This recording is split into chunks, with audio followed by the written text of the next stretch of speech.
Bonjour et merci de nous retrouver pour la foi prise au mot, votre rendez-vous de formation et de réflexion.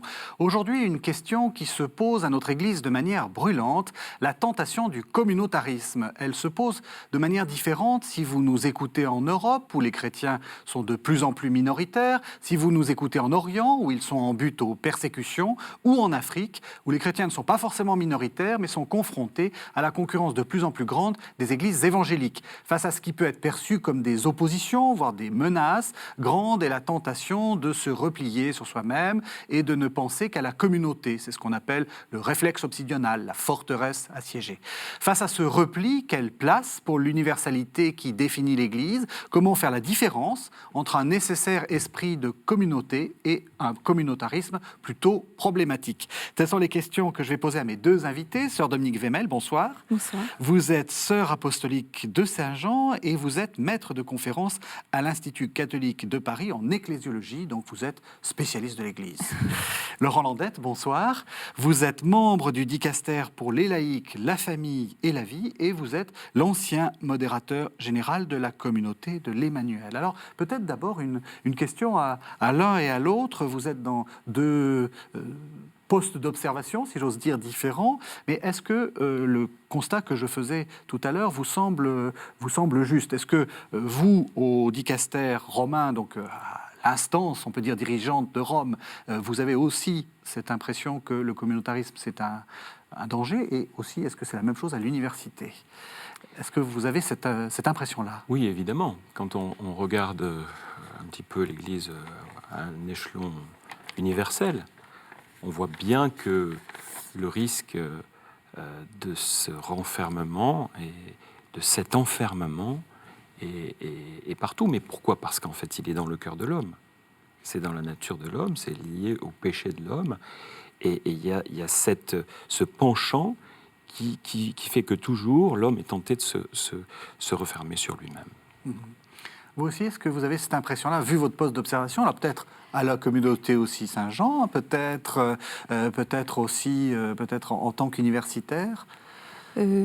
Alors, comme universitaire, la mission de l'université, c'est quand même de travailler pour nous aider à rendre raison de notre foi et avoir une dimension d'ouverture et de dialogue avec le monde, avec les rationalités, et donc nous permettre de dépasser cette tentation, mais qui existe et on la voit, mais on la prend vraiment à bras-le-corps, puisque la mission de l'Église est vraiment une mission universelle.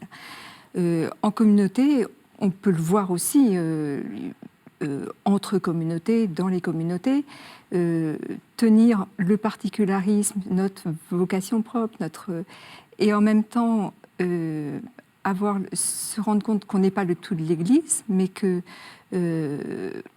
voilà, il y a une diversité qui est une richesse et qui est de Dieu.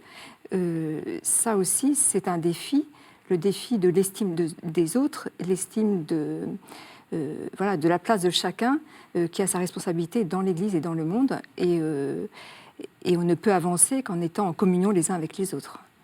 Alors justement, pour commencer cette émission, on va prendre un point de départ auquel il faut toujours revenir, c'est l'idée de l'universalité de l'Église. Je vous propose qu'on entende à ce sujet un texte un peu compliqué, mais on est aussi dans la foi prise au mot, il faut aller jusque dans ces textes-là. Je vous propose qu'on entende le premier chapitre de l'Épître aux Éphésiens, les versets 3 à 12.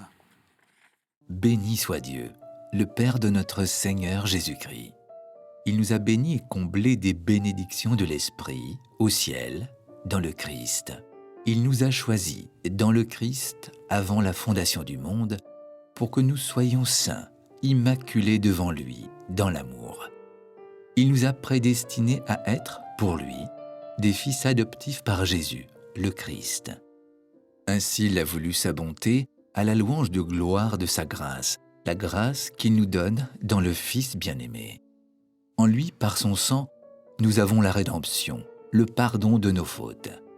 C'est la richesse de la grâce que Dieu a fait déborder jusqu'à nous en toute sagesse et intelligence.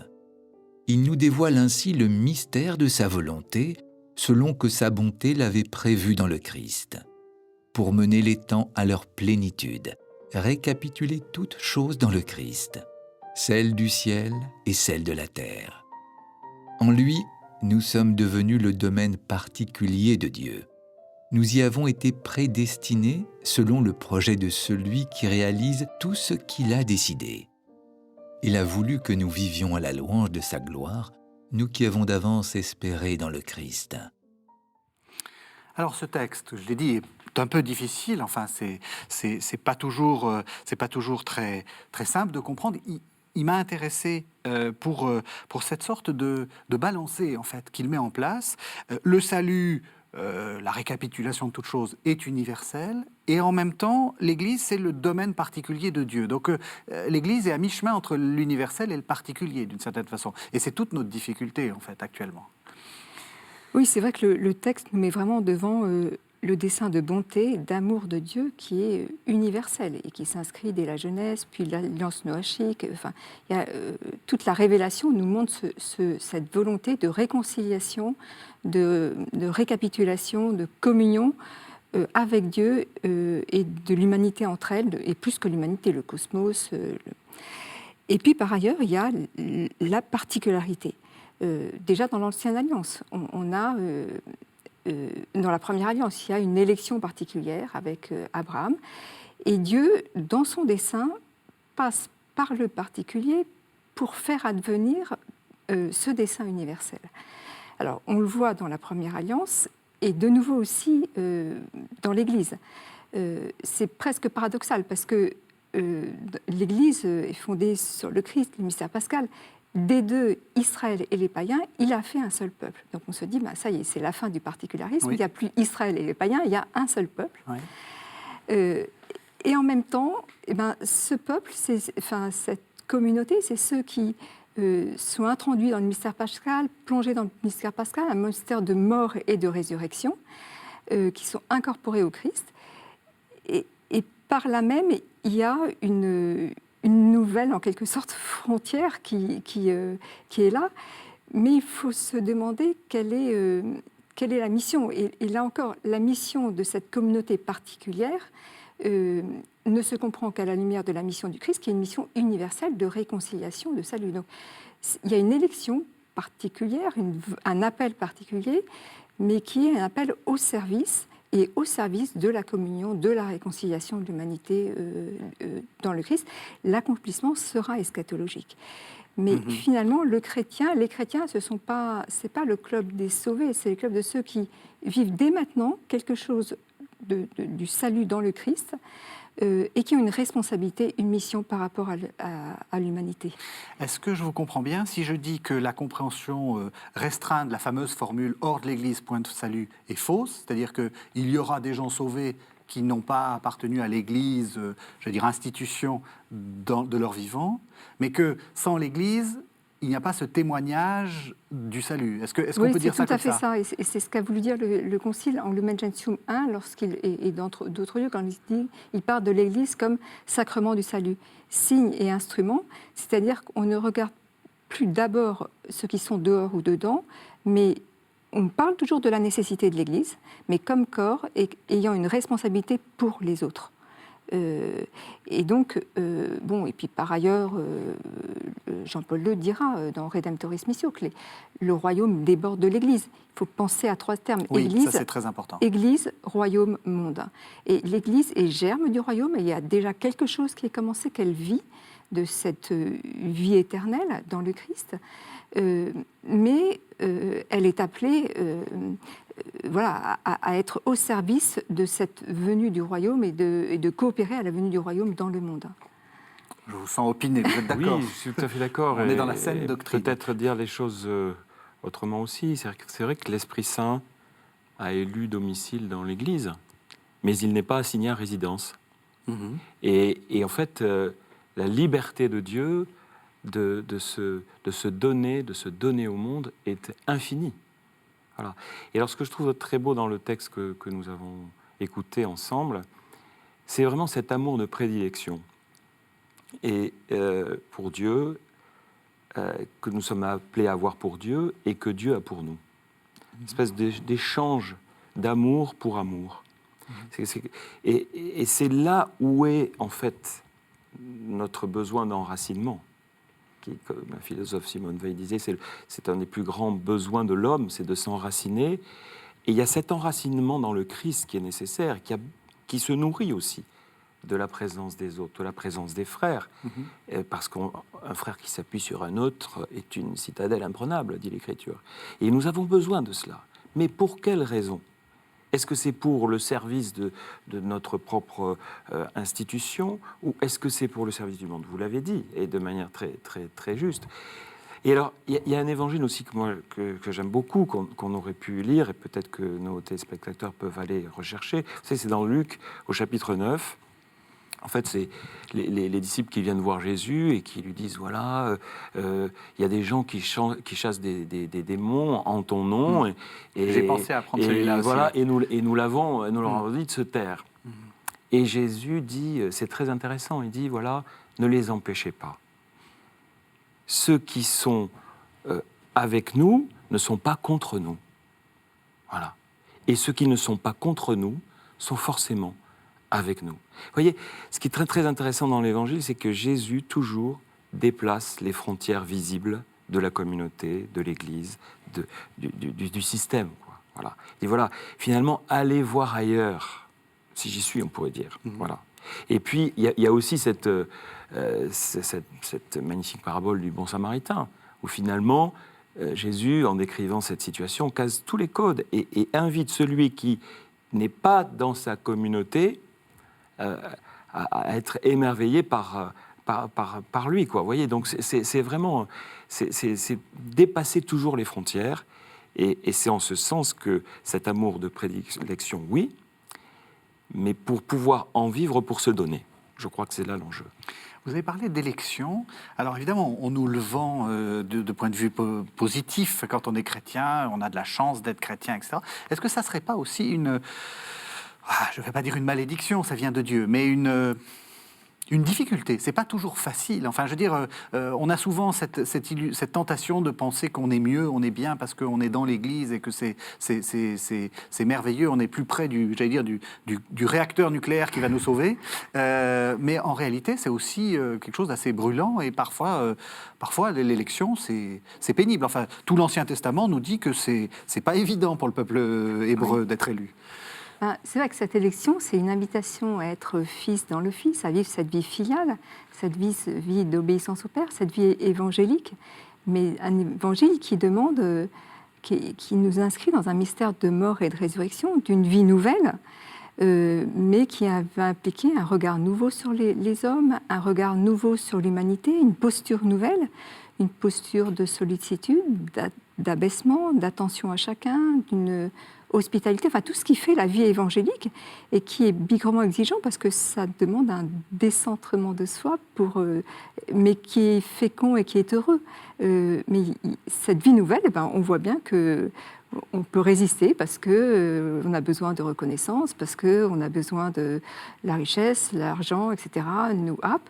Et le Seigneur nous invite, nous entraîne dans un autre chemin, qui est un chemin de bonheur et de vie, mais marqué par le péché, par des tentations, enfin c'est vrai que c'est un chemin de conversion incessante. Donc c'est pas la vie dans l'Église, c'est pas le salut facile. C'est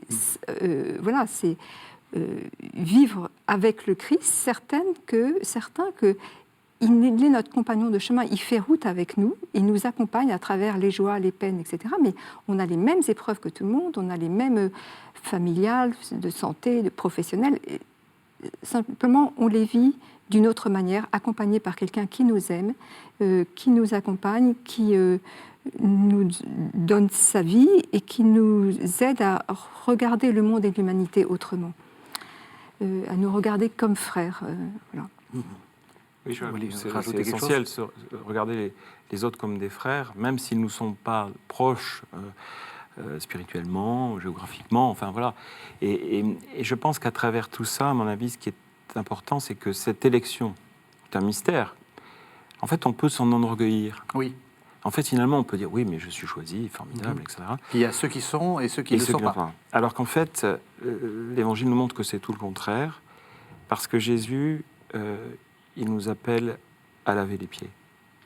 à être petit, à se faire petit. Dans ce même évangile de Luc, le Seigneur dit, voilà, qui est le plus grand? En fait, c'est celui qui se fait le plus petit. Nous sommes, par cette élection même, appelés à suivre celui qui nous appelle et qui se montre au service des plus petits, au service des autres. Voilà.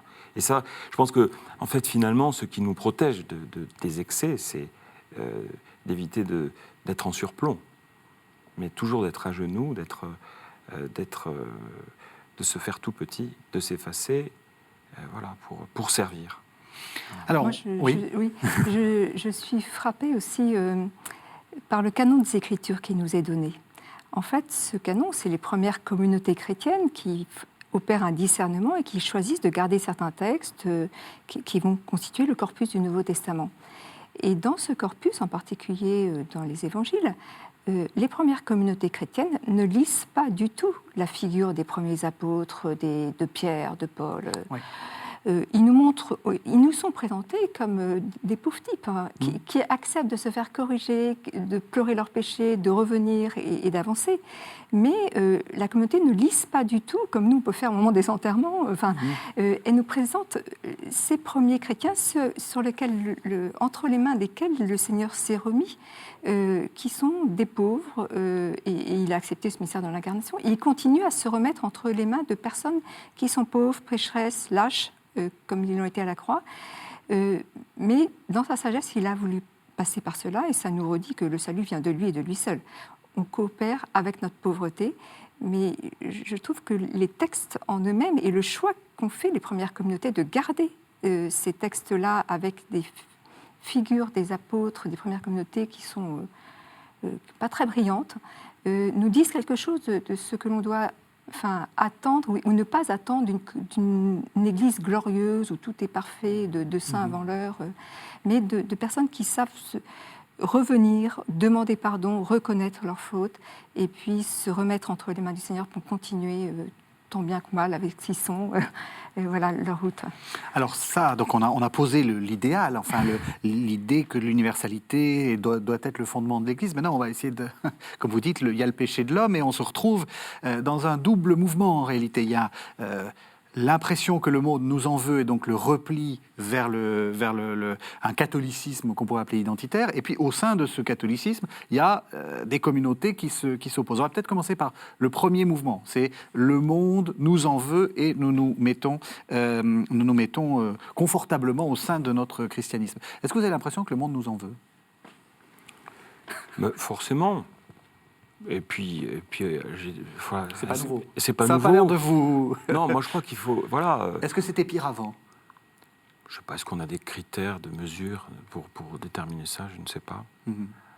En tout cas, ce que je crois, c'est que nous sommes comme nos ancêtres. Voilà. Et ce qui est très beau, c'est toujours de se référer à la parole de Dieu, parce qu'on voit finalement que toutes ces questions-là, elles traversent l'Écriture. Finalement, on veut se fier à soi-même. Voilà, encore une fois, c'est le péché de l'homme. Et c'est pour ça que je pense que lire la parole de Dieu avec simplement le mystère de l'élection, certes, c'est important, mais si ce n'est pas compris à la lumière du mystère de l'incarnation, la lecture n'est pas complète. Voilà. Et alors finalement, si on est dans ce syndrome de l'élection, on est choisi, finalement on fait dans une église de purs, et finalement on ne regarde pas les autres, et en fait finalement on pense que les autres nous en veulent, alors que finalement ils sont peut-être curieux. Mm-hmm. Voilà. Voilà. Donc il me semble que peut-être que voilà, on suscite quelques questions, même quelques réactions violentes. Et puis l'anthropologie qui est déroulée dans notre société aujourd'hui n'est pas celle que l'on veut promouvoir, ça c'est sûr. Mm-hmm. Mais comment on se situe aujourd'hui? Mm-hmm.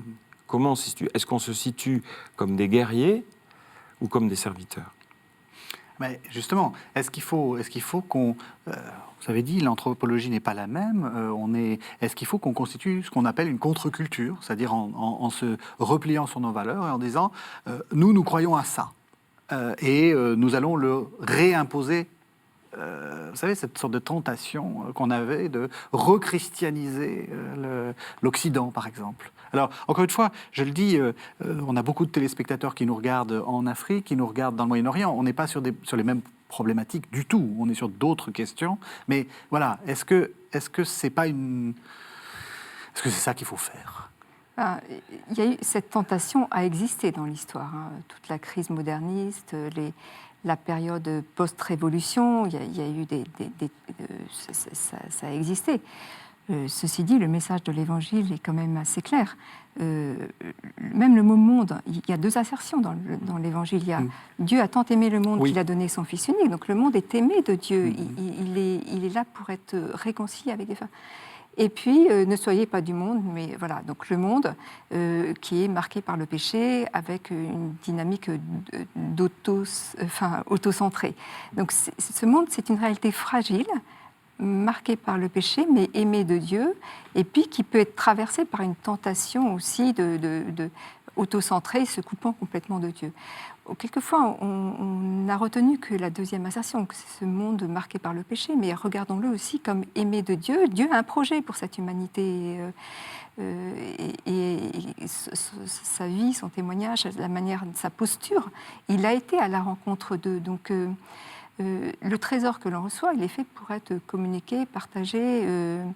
Et une fois encore, je pense qu'il faut vraiment réfléchir à trois termes: Église, royaume, monde. Oui. Le royaume déborde des frontières de l'Église.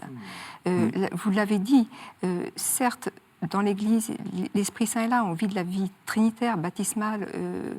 L'Église est le fruit de la mission du Christ et de l'Esprit. Mais l'œuvre de l'Esprit déborde les frontières de l'Église. Certes, ce n'est pas une grâce sacramentelle, mais chaque personne vit de la grâce du Christ sans le savoir, mais et le Concile le rappelle. Gaudium et Spes rappelle que, d'une manière que Dieu seul sait, chacun sera appelé à vivre du mystère pascal de manière... Donc Dieu conduit chacun, et peut-être qu'on est invité à découvrir les pépites d'or qu'il y a dans différentes vies, qui ne sont pas des vies de chrétiens, mais qui sont des vies authentiquement, où il y a vraiment évangéliques, qui rejoignent bien des aspects de ce que nous, on qualifie comme évangélique. Donc ce royaume qui déborde les frontières de l'Église, qui n'est pas sans lien avec l'Église, parce que osons reconnaître aussi... Donc vous n'êtes pas trop contre-culture? Non. Et vous, est-ce que vous êtes contre-culture? Non, bien sûr que non. Mais comment, bien sûr que non? je crois que, en fait, on est, à force de se répéter que le monde nous en veut, qu'il y a un fossé entre nous et le monde, finalement, on finit par le croire. Et alors, on se met dans une posture de survie. Oui. Voilà. Et donc, finalement, la survie, c'est le sauve qui peut. Alors, finalement... La forteresse assiégée, oui. Voilà, on se protège, on se surprotège, voilà, et on exacerbe un peu tous ces phénomènes de on est les meilleurs, regardez, le monde est nul, et puis nous, on va... Voilà. Alors qu'en fait, finalement, ce monde nous évangélise. D'abord, ce monde nous interpelle. Et aussi, comment ne pas se laisser interpeller par les beautés de ce monde, par les choses bonnes que ce monde est capable de faire, et même parfois sans nous. Alors après, il y a des bonnes idées qui peuvent devenir dingues parce qu'elles ne sont pas centrées sur un mystère qui est juste et sur une anthropologie qui est juste. Mais où sommes-nous à ce moment-là précis? Et donc cette tentation de la survie nous pousse à nous occuper de nous-mêmes. Alors, vous savez, moi je prends souvent cette image, vous avez dans le règne animal, vous avez les vertébrés et les invertébrés. Les invertébrés, en fait, finalement, pour ne pas se faire écraser, ils constituent une espèce de carapace, voilà, et puis dans laquelle ils rentrent dedans quand il y a du bruit ou quand la température n'est pas bonne, etc. Bon. Et puis vous avez les vertébrés. Les vertébrés, leur charpente est toute intérieure. Et quand ils touchent quelqu'un d'autre, ils touchent sa chair. Et je pense que nous sommes appelés, en tant que chrétiens, à être des vertébrés. Et pour ça, ça veut dire qu'il faut absolument que nous ayons cet enracinement. Ça veut dire qu'il faut relativiser une formation, un enracinement spirituel, profond, intense même. Mais à quoi il nous mène? C'est ça la vraie question.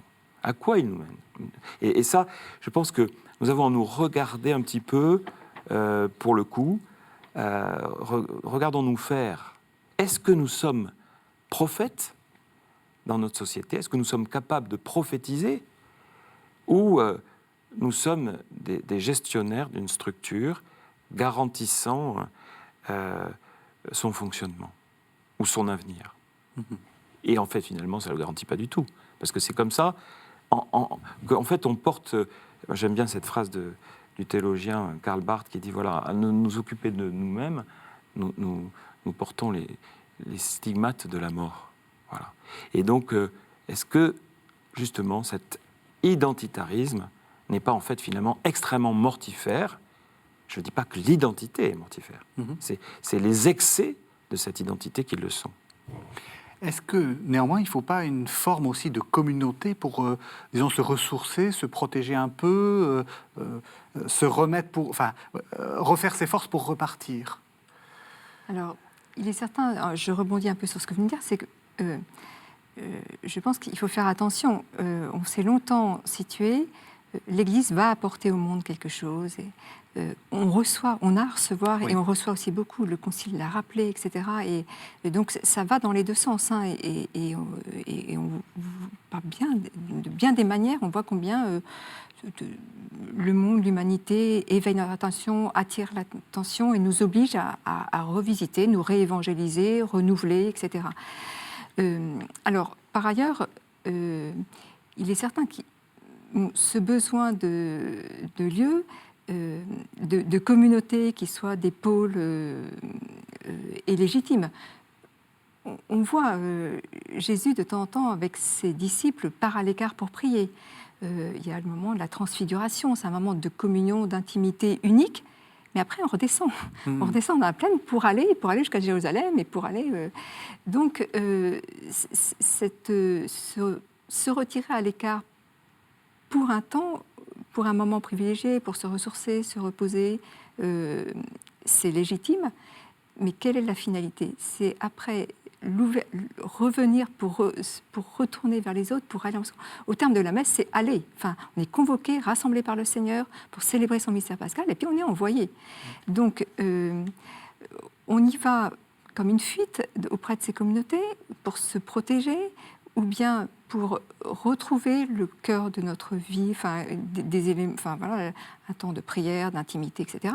Et puis, retourner aimant plus. Enfin, est-ce que c'est un chemin de croissance de la charité? Oui, aimant plus le monde, l'humanité, ou en se disant, flûte, il va falloir que je retourne chez les païens.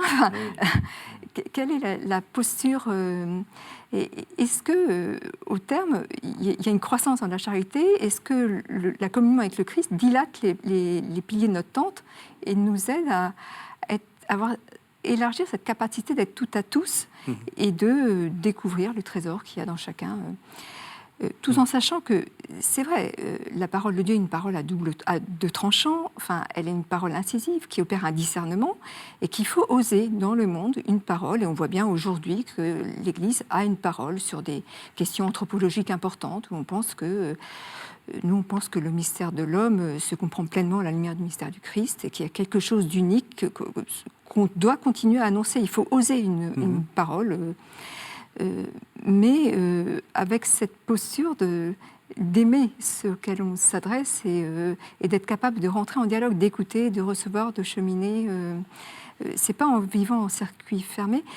Alors, c'est un petit peu autre, mais moi, je me souviens, enfin, lisant Ratzinger au moment du Concile et ses écrits, il disait combien avait été précieuse la présence de nos frères chrétiens, protestants, orthodoxes au Concile. Ils nous avaient aidés à creuser, approfondir, etc. La vérité ne se découvre que dans l'altérité. Si dans l'entre-soi, on ronronne et on meurt. Enfin, donc l'altérité est absolument nécessaire. Alors vous avez cité Ratzinger, je vais vous citer Benoît XVI, qui dit à peu près ce que vous dites, hein, qui dit on a besoin de zones de protection et on a aussi besoin de ces zones pour redécouvrir la beauté du monde. Cette citation est extraite du livre de Benoît XVI qui date de 2010 et qui s'appelle « Lumière du monde ». Nous avons besoin d'îles, où la foi en Dieu et la simplicité interne du christianisme vivent et rayonnent, d'oasis, d'arches de Noé, dans lesquelles l'homme peut toujours venir se réfugier. Les espaces de protection sont les espaces de la liturgie. Reste que même dans les différents mouvements et communautés, dans les paroisses, dans les célébrations des sacrements, dans les exercices de piété, dans les pèlerinages, etc., l'Église cherche à offrir des forces de résistance, puis à développer des zones de protection dans lesquelles la beauté du monde, la beauté de l'existence possible, devient de nouveau visible en contraste avec tout ce qui est abîmé autour de nous. Alors Laurent Landette, en écoutant ce texte, ça vous fait penser à Gaudium et Spes. C'est rassurant, hein, d'une certaine façon, puisque c'est Vatican II. Qu'est-ce que vous voulez ajouter, si j'ose dire, à ce que nous venons de dire ?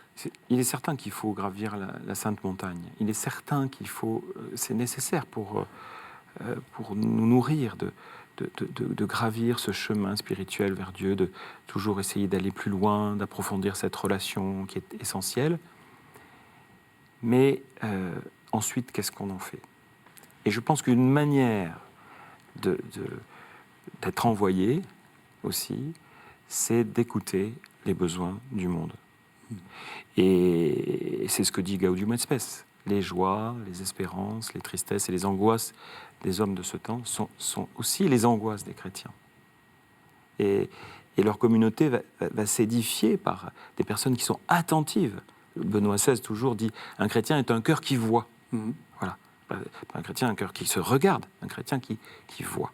Et ça, il me semble que y a cette attention fine à avoir aux besoins du monde, parce que, finalement, si on regarde l'histoire des renouveaux de l'Église, en fait, ça correspond toujours à des réponses à ces besoins.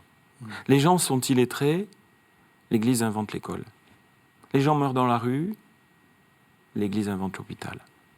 Mère Teresa voit des gens sur le trottoir de Calcutta qui meurent sans accompagnement, elle invente. Vous voyez, il y a toujours, et de là, et on peut parler aussi du renouveau bénédictin aussi. Enfin, en fait, on peut raconter plein d'histoires magnifiques de saints aussi qui ont renouvelé leur époque, comme dit Jean-Paul II, en écoutant les cris des hommes. Et à mon avis, une des clés, elle est là. Est-ce que nous sommes à l'écoute ? Et moi, c'est pour ça que je suis très confiant, parce que des cris, il y en a. Et puis, des bonnes volontés, il y en a. Simplement, ce qu'il faut, c'est connecter celui qui a fait cette expérience de Dieu, et qui est réelle, qui est belle. Moi, je vois des jeunes autour de nous qui sont magnifiques. Ils font vraiment une expérience de Dieu très forte, très, très profonde, un cœur à cœur, vraiment. Mais après, comment les connecte-t-on aux pauvres ? Voilà. S'il y a cette connexion qui nous permet de dire, à un moment, d'entendre « Où est ton frère ?» Voilà, écoute-le, va le voir, va lui penser ses plaies. Le pape François dit une magnifique expression, il dit voilà, enfin d'ailleurs il y a deux expressions, il dit est-ce que vous avez l'odeur des brebis et est-ce que vous touchez la chair du Christ ? Voilà, voilà. Et ça, à mon avis, si nous ne sommes pas dans ce mouvement, finalement, on va fabriquer ce que nous redoutons, c'est-à-dire un club. Alors, un club fait en plus de sous-clubs. On a déjà parlé, donc, comme je disais, hein, de la première tentation qui est de se replier globalement sur l'Église, et puis il y a une deuxième tentation qui est de se replier non pas que sur l'Église, mais sur telle ou telle communauté dans l'Église. Alors, je vais être un tout petit peu provocateur, mais ne le prenez pas mal. Vous venez l'une et l'autre de communautés nouvelles. On peut le voir comme la réponse à ces communautés, la création de ces communautés nouvelles, comme la réponse à effectivement de nouveaux besoins et donc de nouvelles communautés. On peut aussi tout aussi bien voir comme l'idée que c'était pas bien fait par les autres et donc on va recréer un nouvel ordre où ça marche mieux. Mais Voilà. Est-ce que vous êtes d'accord? En tout cas, j'entends la En gros, question. est-ce que l'Emmanuel a été créé parce que tous ces prêtres qui faisaient n'importe quoi, si nous, on va vous en former des meilleurs? Vous voyez, si nous croyons que les choses ont été créées de main d'homme... Ah non, mais là, vous Ça, trichez, faux. là, vous partez Ah ouais. sur Dieu, mais... Non, mais voilà. Moi, je crois que c'est important, parce que justement, notre foi est-elle prise au mot? Voilà. Et je pense que ce qui est construit de main d'homme s'effondre avec les hommes qui ont construit ça de leurs propres mains. En revanche, ce qui vient de Dieu dure. Et c'est pour ça que, finalement, voilà, il y a peut-être aussi une épreuve aussi générale pour oui, c'est ça, passer au creuset ce qui est de... Mais dans chacune des communautés. Oui, voilà. Et puis on ne va pas faire un palmarès. Hein. Et surtout pas. Mais je crois que la véritable question, elle est là. Et puis, voilà, partant de cela, en disant, est-ce que les communautés sont créées ou est-ce qu'elles sont inspirées? Précisément, moi, il me semble que ces communautés, dans quel contexte elles sont nées? Pas pour dire,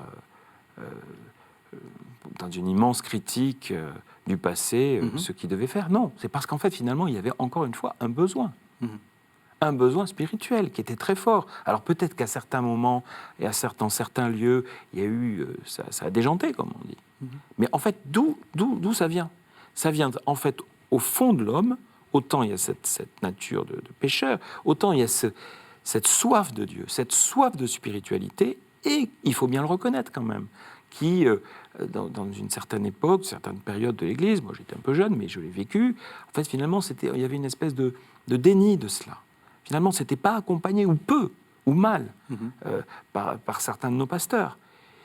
Mais justement, l'Esprit Saint, qui fait toutes choses nouvelles, a permis de faire jaillir certaines expériences et qui doivent être mesurées au discernement de l'Église. Parce que c'est là aussi qui fait que, voilà, j'allais dire, on a un avenir et une espérance. C'est en s'appuyant aussi sur la sagesse de l'Église, sur ses fautes aussi, parce que finalement, aussi paradoxal que ça puisse être, ces erreurs aussi nous montrent comment... Ce qu'il ne faut pas faire. Voilà, et puis c'est dans le chemin de croix aussi, le Seigneur nous montre aussi qu'il tombe.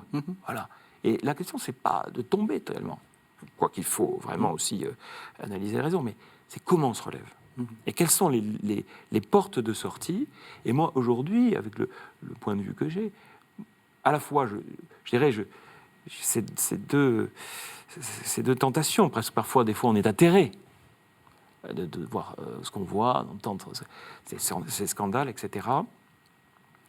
Et en même temps, je me dis le fait que les choses viennent à la lumière, que la vérité pénètre le cœur des croyants et le cœur de l'Église sur ses propres péchés, c'est une espérance extraordinaire pour bâtir, pour construire et pour espérer.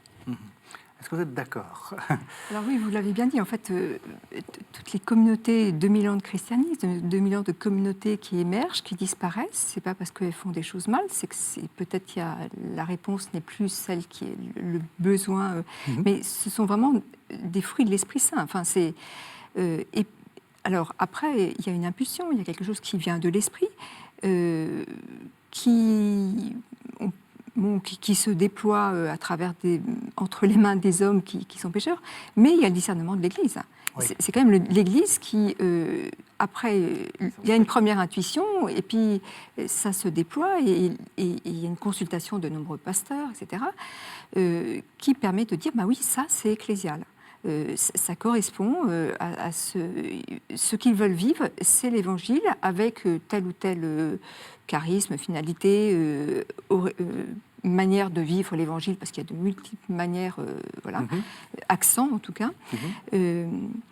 Ceci dit, il est vrai que l'expérience montre que c'est pas si simple que ça. Donc 20 ans après le Concile, il y a eu un certain nombre de synodes où on a un peu, après avoir mis au Concile en lumière l'égale dignité de tous les baptisés, on a voulu essayer de repréciser un peu la vocation spécifique de chacun. Donc il y a eu un synode sur les laïcs et puis les nouvelles communautés, les nouvelles communautés de laïcs. Et à l'occasion de ce synode, en 85, on a vu émerger, pointer la beauté, la richesse et puis des difficultés. Mais voilà, qui sont faites. Et ce qui était intéressant, c'est qu'il y a quand même des critères d'ecclésialité qui ont émergé. Ça, c'est important. En disant, c'est quoi voilà, quels sont ces critères d'ecclésialité qui permettent de dire, c'est pas une secte qui se replie, qui fait son truc dans son coin, mais c'est vraiment une communauté qui va être au service d'eux et qui s'inscrit dans la grande communauté. Donc, il y avait, vous tenez la foi catholique, la manière d'accompagner les membres aussi, de les former, de leur permettre de vivre. Voilà. Et moi, il y en a un qui m'a toujours attiré mon attention, interpellé, l'estime des autres. Est-ce que les nouvelles communautés, est-ce qu'on est les meilleurs, nous on a compris, eux, ou est-ce que, nous on a répondu à quelque chose qui est bon, on rend un type de service dans l'Église, mais les autres sont aussi extrêmement précieux et heureusement qu'ils sont là parce qu'ils rendent un autre type de service, une manière de déployer la mission, d'être au monde, d'être aux autres, d'être aux plus faibles, aux plus vulnérables, que nous on rend pas nécessairement, d'une autre manière. Et donc, comment on parle les uns des autres l'estime des autres, et puis cette dynamique de communion entre nous, de communion avec les pasteurs, c'est une manière aussi de confesser que l'Église est catholique. Elle s'adresse à tous, mais elle est porteuse aussi d'une grande richesse de charisme, une diversité de charisme. On sort d'une vision un peu uniforme, et peut-être c'est un des apports du Concile de remettre en lumière les dons de l'esprit, la diversité des charismes, une certaine diversité, une catholicité qui est diversité dans l'unité, donc qui est communion. Et donc, quel regard on porte sur les autres? Comment est-ce qu'on construit cette communion avec les autres? Est-ce que quand il y a des initiatives, et comment s'articule notre être dans l'Église diocésaine, mais dans l'Église universelle? Donc, voilà, ces charismes et ces communautés sont de l'esprit, mais comment elles s'inscrivent dans la vie de l'Église? Là, il y a un véritable discernement et qui doit nous être rappelé avec des visites canoniques ou des éléments qui permettent de nous dire, quelquefois, on est ce qu'on est et on a besoin de se renouveler, et puis de se renouveler aussi parce que le monde change, qu'on est envoyé dans des lieux différents, qu'il faut actualiser, discerner les signes des temps, discerner le besoin aujourd'hui le monde va à toute vitesse, donc il faut s'ajuster en permanence pour répondre aux défis. Et alors, comment est-ce qu'on peut résister à ça? Parce que c'est vrai que ça a quand même été un des grands sports, si j'ose dire, des chrétiens, de s'opposer les uns les autres. Alors, ceux qui sont en col romain, ceux qui ne le sont pas, ceux qui sont communauté nouvelle, pas communauté nouvelle, les diocésains, etc. Et puis alors les apostoliques, etc. Comment est-ce qu'on résiste à cette tentation qui est quand même assez prégnante? Je ne sais pas si vous êtes d'accord avec moi, mais... Avant de répondre à cette question que je ne vais pas éluder, je voudrais revenir sur la question de la confiance dans l'Église. Parce que, à mon avis, c'est très important, parce que ça a été évoqué. Quand on dit ça, il faut exprimer tout de suite ce que l'on veut dire. Parce qu'il ne s'agit pas d'avoir une confiance aveugle dans les supérieurs ou dans le... Oui, ça c'est important. Je crois qu'on est en train de... Et s'écraser, et ne rien dire, et rentrer dans la culture du secret, parce que finalement... Moi, ce que j'entends, ce qu'il faut, à mon avis, entendre dans cette confiance dans l'Église, c'est justement une confiance dans ce qu'elle a de discernement en communion, de synodalité même, on peut dire. Voilà. Et je crois que il faut vraiment s'appuyer sur cela. Vous voyez, moi, je suis frappé de voir que depuis quelque temps, c'est même assez récent, vous voyez, on introduit la présence de femmes dans des séminaires qui peuvent exercer aussi le discernement avec ces messieurs. Et je vois notamment des mères de famille qui interviennent aussi. Alors bien sûr, il faut que ce soit des personnes formées sur le sens du sacerdoce, etc. Mais on voit bien cette complémentarité. Moi, je pense que nous pouvons être dans cette confiance de l'Église qui nous fait sortir de ces communautarismes dans la mesure où l'Église est ce qu'elle doit être, c'est-à-dire communion. Voilà. Et communion des états de vie, communion des laïcs et des prêtres évidemment, des consacrés, communion aussi avec le monde. Voilà, une espèce de complémentarité qui fait que justement, on peut se dire in fine, il y a des chances quand même que le discernement soit juste parce qu'il a été éprouvé dans tous les sens. Et avec la liberté, parce que c'est ça aussi, ce discernement de l'Église n'écrase jamais notre liberté. Voilà. Donc ça, je pense que c'est important C'est important de le dire. Je pense le que vous êtes dire. d'accord qu'il y Oui, a des oui, femmes oui. aussi dans les séminaires. Oui, alors moi j'enseigne au séminaire Saint-Sulpice aussi depuis quelques années et je vois combien ça fait partie des directives romaines pour la formation des futurs prêtres. L'importance de la place des laïcs dans la formation, de la place des femmes et d'une diversité de regards avec un discernement, un regard différent qui est complémentaire et qui est vital pour la justesse du discernement autant qu'il puisse être juste. Enfin, Alors, donc, On va comment on pouvoir répondre à résiste votre question. au sport de dire du mal, la médisance, plutôt de se situer par rapport aux autres? Mais je crois qu'on a donné quelques éléments déjà. Enfin, voilà, ne pas se situer en surplomb. Voilà, vous parliez de formes un peu identitaires jusqu'aux vêtements, etc. Bon, je veux dire, je n'ai pas de jugement à porter sur ça. Simplement, est-ce que c'est pour... c'est une manière de s'affirmer vis-à-vis des plus anciens qui n'auraient pas été comme il faut parce qu'ils n'auraient pas porté tel vêtement? Ça, c'est pas juste. Ça, c'est vraiment un esprit ado, quoi. Voilà, moi, je vois des ados, ils peuvent réagir comme ça. Par contre, est-ce que c'est pour mieux témoigner? Voilà, la question, c'est là. Est-ce que c'est pour mieux annoncer le Christ? Parce qu'on est plus visible et qu'on peut être interpellé dans la rue, et puis justement donner la miséricorde de Dieu et ne pas regarder les personnes en surplomb. Ça, là, moi, je pense qu'il n'y a pas de souci. Vous voyez, je pense que là, on est au cœur de notre vocation. Mais pour approfondir aussi la réponse à votre question, moi, il me semble que une des clés aussi qui nous protège de ces excès de toutes parts, c'est d'accueillir, alors au sein de nos communautés, mais au niveau de toute l'Église, sa propre doctrine sociale, son propre enseignement social. Il ne faudrait pas qu'on soit les cordonniers les plus mal chaussés. Parce qu'on proclame... On donne des leçons de doctrine sociale au monde entier. Voilà, et nous-mêmes, vous voyez, je crois que ce qui est important, c'est d'approfondir ces principes, le respect de la vie, le respect de la dignité de chacune des personnes, de la dignité de chacun de mes collaborateurs, de chacun de mes frères de communauté, de chacune des personnes de ma paroisse, la dignité de chacun. Ensuite, il y a la question aussi de la justice. Est-ce que nous sommes attentifs à la justice, attentifs à la paix, voilà, attentifs encore une fois à la liberté des personnes, à la croissance de la liberté des personnes et attentifs à la vérité? Vous voyez, je crois que là déjà, on est vraiment sur des clés qui nous permettent d'avancer dans cette perspective du non-communautarisme, mais qui permet aussi de construire la communauté. Vous voyez, parce qu'après, bien sûr, il y a la question de la subsidiarité, la question de la solidarité, l'option préférentielle pour les pauvres, la destination universelle des biens, la recherche du bien commun. Tout ça, c'est des choses qui font que finalement, on a un trésor à portée de main pour lutter contre ces formes excessives, et nous ne l'utilisons pas assez. Même question, Sœur Dominique Wemel. On est à la fin de l'émission, donc c'est un peu vos recettes pour résister au communautarisme. Qu'est-ce que vous...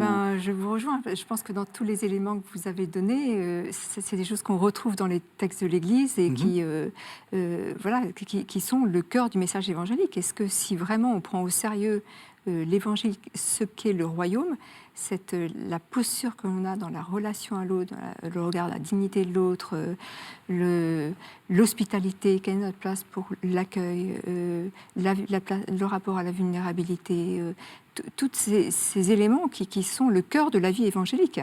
Mais faisons un examen de conscience par rapport... peut-être pas les 10 commandements, mais par rapport aux fondamentaux de la vie évangélique, de ce qu'est le royaume qui nous est annoncé par le Christ et qu'on prétend être le germe du royaume. Donc on est encore à la toute fin de l'émission. Redites-nous cette formule, parce que je crois qu'il faut que ça rentre aussi dans l'esprit. L'Église est moins large, si je puis dire, ou le royaume est plus large que le royaume déborde les frontières de l'Église. Ouais. Ça, c'est Redemptoris Missio, Jean-Paul II. Mais ce royaume qui déborde de l'Église, les frontières de l'Église, n'est pas sans lien avec l'Église.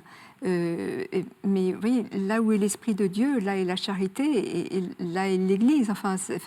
Donc, on voit des actes de charité, éminent, enfin, de dons, de partage, de pauvres entre pauvres, de dons de vie, des choses qui ne peuvent, donc de décentrement de soi pour se livrer aux autres, qui sont une participation au mystère pascal, comme il nous est dit. Et là, le royaume est vraiment là, enfin, est présent. Oui. Donc ce royaume, on en vit déjà quelque chose, on est le germe, mais il est, et on a à coopérer avec la grâce de Dieu pour continuer à le faire advenir. Oui. Mais il déborde et osons regarder ce royaume qui est là.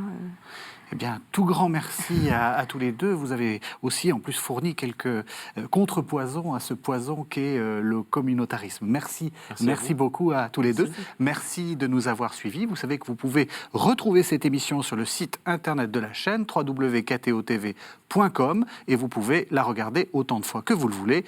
C'est gratuit. On essaie d'appliquer un peu la doctrine sociale. Merci de nous avoir suivis. On se retrouve la semaine prochaine.